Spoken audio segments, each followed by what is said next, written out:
Hi, Vicki from Casey Cardinia Library, and I'd like to talk to you about short stories. So we're beginning to write our short story, and it's fantastic. But we've always got to remember, how do we begin a short story? And of course, you think, it's easy, you start at the beginning. But where is the beginning?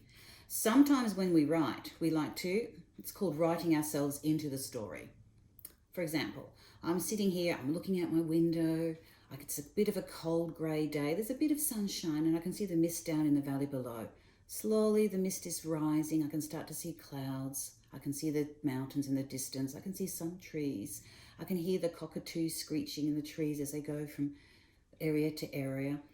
I'm a bit cold. I'm debating whether I need a jumper on, but all of a sudden the door slams open. In he strides. "What have you done with it?" he demands. If that was a short story, it doesn't begin when I was looking out the window, when I was wondering if I want a jumper because I'm cold. The short story would begin with the door slamming open, he walking in and demanding, "What have I done with it?" As a reader, you're left going, oh, who is he? Do I know who he is? And what exactly is he after? What is the it? And what have I done with it? So as a reader, it raises so many questions we want to read on. That doesn't mean, of course, that every short story should begin with an explosion or a car race or something that exciting. But try to start with something that gets the reader to want to know more. We want to read on. It asks questions and we want to, I want to know what happens next. We turn the page. That's what excites about a short story. Gets us wanting to know what happens next.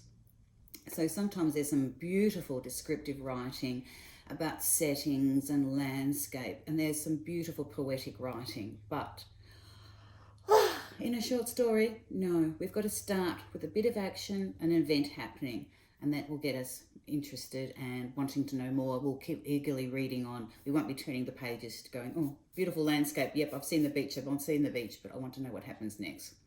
So one of my tips is always start with a bang, an action, some event happening.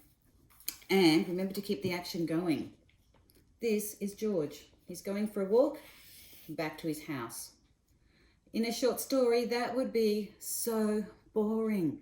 Okay, but if George is walking back to his house and all of a sudden there's an earthquake, there's trees toppling around him, houses are crashing down, he's just been survived as a big brick comes tumbling towards him, that would be a bit exciting. Or if George has gone for a walk, he comes back to his house and realises all of a sudden there's somebody else living in his house. They've changed the locks. He cannot get in. That is something else that's exciting that's happened. So remember, we start the story with a bang, but we want the action to keep going. So remember to make sure something does happen in your short story. And that's where the fun begins, of course, again. Keep writing. Keep going. See ya.